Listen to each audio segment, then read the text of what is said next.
U.S. President Joe Biden pledged to forcefully defend Ukraine against Russia's invasion at the NATO summit in Washington.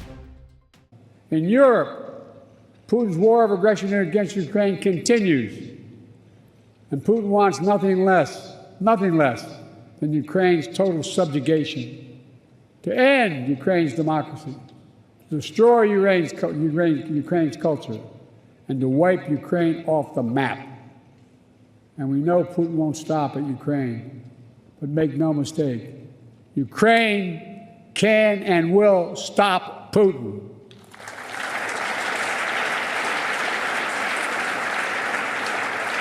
Especially with our full collective support. And they have our full support. Even before Russian bombs were falling in Ukraine, the alliance acted. I ordered the U.S. reinforcements at NATO's eastern flank. More troops, more aircraft, more capabilities. And now the United States has more than 100,000 troops on the continent of Europe.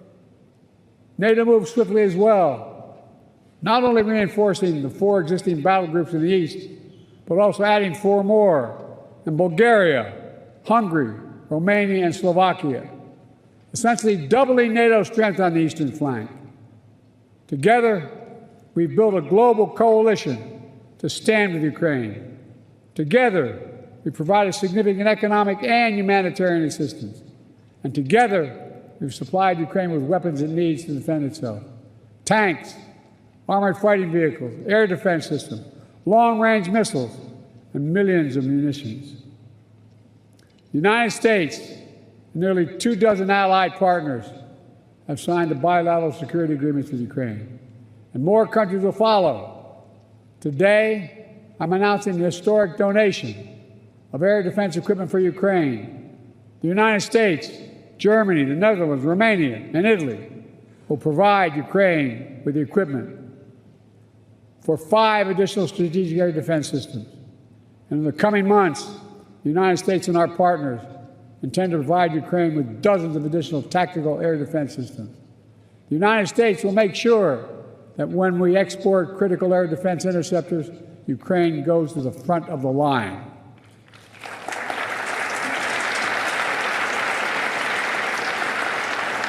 They will get this assistance before anyone else gets it. All told, Ukraine will receive hundreds of additional interceptors over the next year, helping protect Ukrainian cities against Russian missiles and Ukrainian troops facing air attacks on the front lines. Make no mistake, Russia is failing in this war. More than 2 years into Putin's war of choice, his losses are staggering. More than 350,000 Russian troops dead or wounded. Nearly 1 million Russians, many of them young people, have left Russia because they no longer see a future in Russia. And Kyiv, remember, fellas and ladies, was supposed to fall in 5 days, remember? Was still standing 2.5 years later and will continue to stand.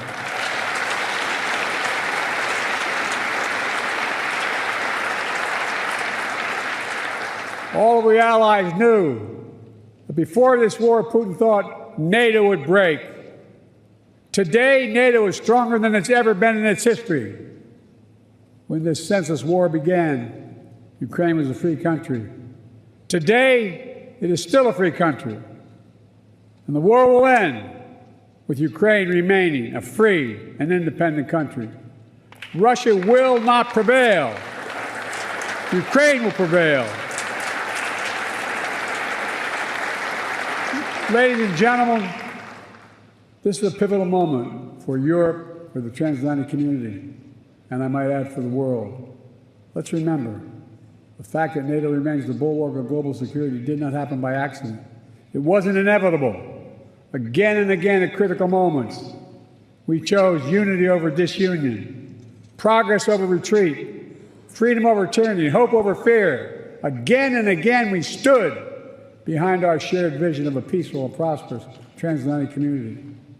Here at this summit, we gather to proclaim NATO is ready and able to secure that vision today and well into the future.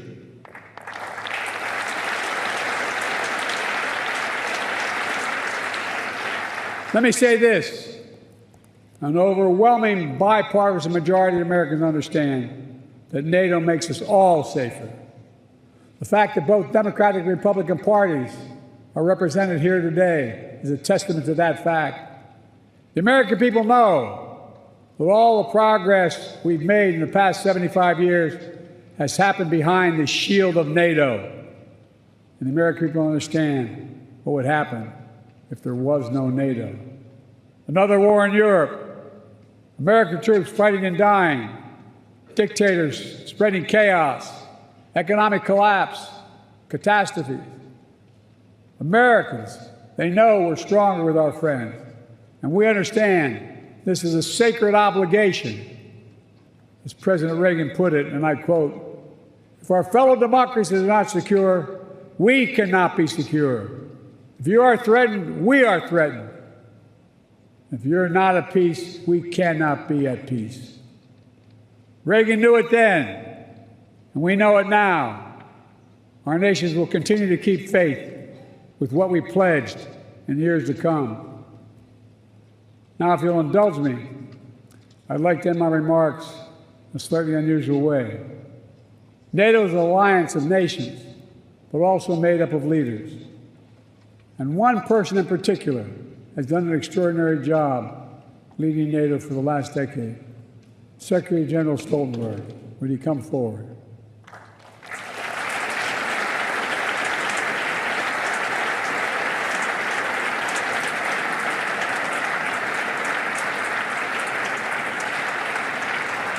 So much of the progress we've made in the alliance is thanks to the Secretary.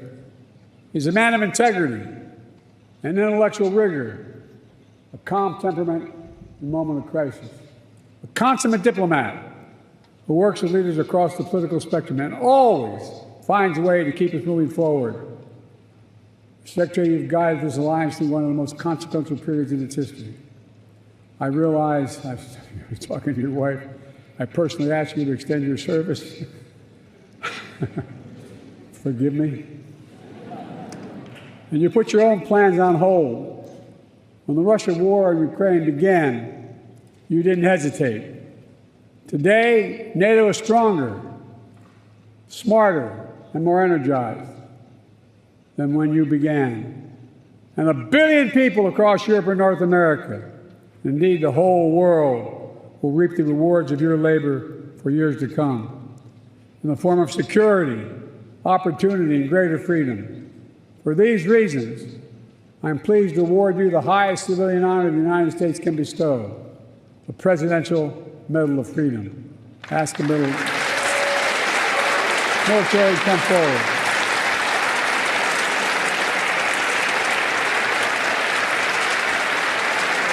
I'm asking to read the citation.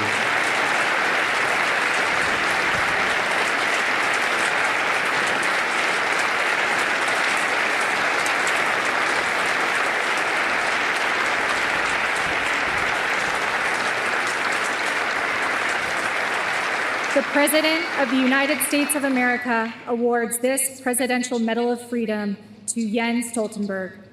A visionary statesman and ceaseless defender of democracy, Secretary General Jens Stoltenberg has guided the NATO alliance through the most consequential decade for European security since World War II. When Vladimir Putin launched his brutal assault on the people of Ukraine, betting that NATO would break, Secretary General Stoltenberg proved him wrong.